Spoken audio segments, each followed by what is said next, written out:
Il n'a remporté qu'un seul titre de champion du monde. Up at La Source hairpin and under yards from the finish, Rod Gould passes both Brown and Reed to snatch second place, giving Yamaha another 1-2-3. Et pourtant, beaucoup d'experts s'accordent pour dire qu'il a révolutionné le pilotage.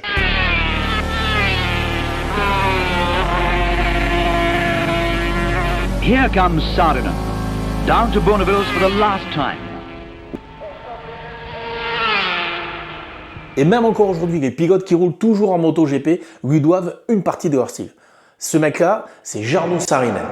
Bienvenue sur la chaîne Matamoto. Pour la toute première vidéo de ma chaîne, je voulais te parler d'un mec qui représente beaucoup de choses pour moi au niveau de la moto, au niveau de la passion de la moto, même si je ne l'ai pas connu de son vivant, si je ne l'ai jamais vu courir, ce fameux Jarno Saarinen. Il est né le 11 décembre 1945 à Turku, en Finlande. Et très vite, très jeune, il se passionne pour la mécanique et il se passionne pour le pilotage. Et il a un petit peu du mal à choisir. À 15 ans, il est déjà apprenti chez Tunturi Push. En fait, c'est une boîte qui fabrique des motos Push sous licence et qui les vend en Finlande. Mais très vite, la mécanique, juste la mécanique, ça lui suffit pas. Lui, il veut faire du pilotage, il veut piloter aussi. Alors en Finlande, dans un pays où l'hiver dure un petit peu plus longtemps que chez nous, pour rouler, t'as pas 36 000 solutions, à un moment donné, il va falloir rouler sur la glace. Et donc, il roule sur la glace. Il apprend à rouler sur la glace. Alors l'été, il fait du dirt track, il fait du grass track, c'est de la piste, c'est de l'anneau. Et l'hiver, il fait de l'ice track. Alors autant le pilotage sur terre ou sur herbe, ça peut plus ou moins se rapprocher de ce que tu vis sur une piste de motocross. Autant la conduite sur glace, c'est la conduite sur glace, c'est quand même très particulier. Et lui, Jarno, il développe un style de pilotage très particulier, en utilisant énormément le poids de corps, en utilisant énormément les appuis cale-pied. Et c'est ceci qu'il va réussir à importer sur la piste. Oui, parce que sur la glace où on roule avec des gros clous et où tout le monde cherche l'adhérence, lui, alors il roule avec les clous bien évidemment, mais il avait appris à gérer la glisse de sa moto. Il mettait sa moto en glisse quand ça l'arrangeait,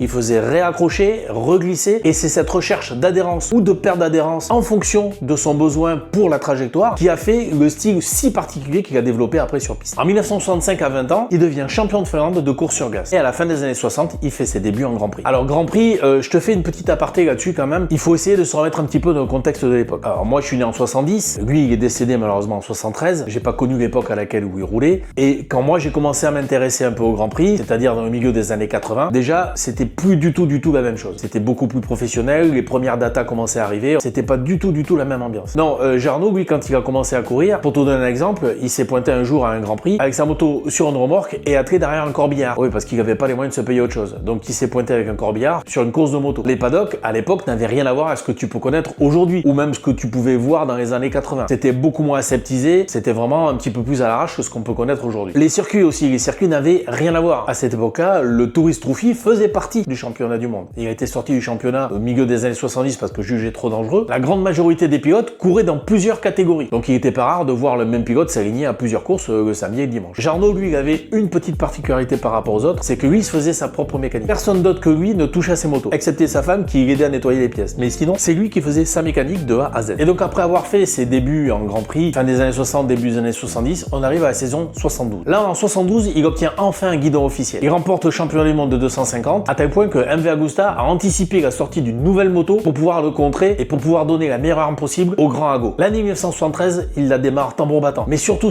il réalise un exploit monumental. Il devient le premier Européen à remporter les prestigieuses 200 miles de Daytona. Certains diront que plusieurs autres pilotes avaient abandonné. Alors oui, peut-être, mais quand même, c'est lui qui a fini. Et comme disait Enzo Ferrari, pour finir premièrement, il faut terminer. On peut relativiser les critiques parce que quand même, tout de suite après, il a fait exactement la même chose à Imola. Et on peut dire quand même qu'à ce moment-là, il est devenu un des plus grands champions de son époque. Il gagne quasiment les 3 premières éditions en 350 et en 500. Il y aura juste un pépin mécanique sur la 3e course en 500. Et les observateurs s'accordent à dire que c'est vraisemblablement lui qui va mettre fin à l'hégémonie du grand Giacomo Agostini. Sauf que le 20 mai 1973, sur le circuit de Monza, tout bascule et le rêve Saarinen s'écroule. Il y a un gros crash au tout début de sa course. Un grand nombre de pilotes sont impliqués. Et malheureusement, lui et Pasolini ne se relèveront pas. A priori, de ce qu'on sait, c'est que la moto de Pasolini a glissé. Elle est partie, elle a rebondi sur les rails de sécurité et elle a fauché Jarno Saarinen. Et c'est ainsi que s'achève la carrière fulgurante de Jarno Saarinen. Moi, ce que je retiens, c'est que c'était un super pilote, des super techniques, des techniques qui servent encore aujourd'hui. Ça devait être un personnage. C'est quelqu'un que j'aurais vraiment voulu rencontrer. Pour te donner un exemple, une nuit, il a refait l'emballage de ses 2 motos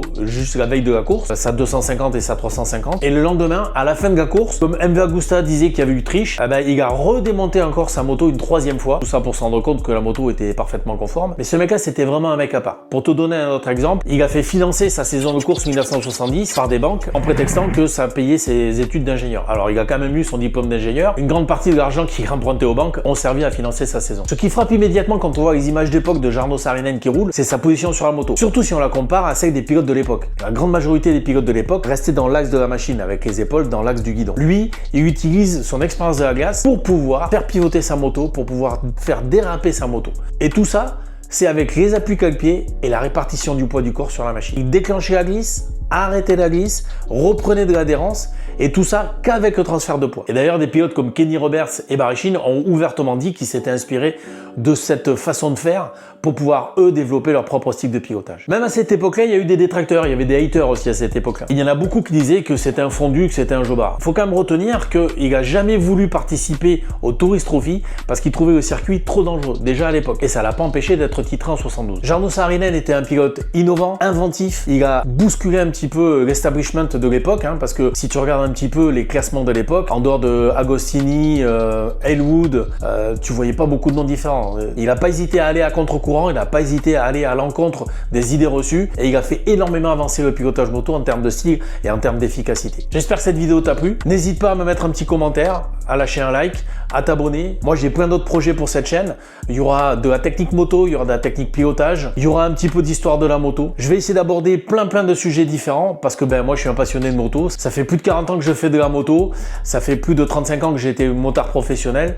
Donc, je suis un grand passionné de moto. J'espère vous faire partager cette passion au travers de cette chaîne YouTube. Alors, à la prochaine sur Matamoto et surtout, ride safe.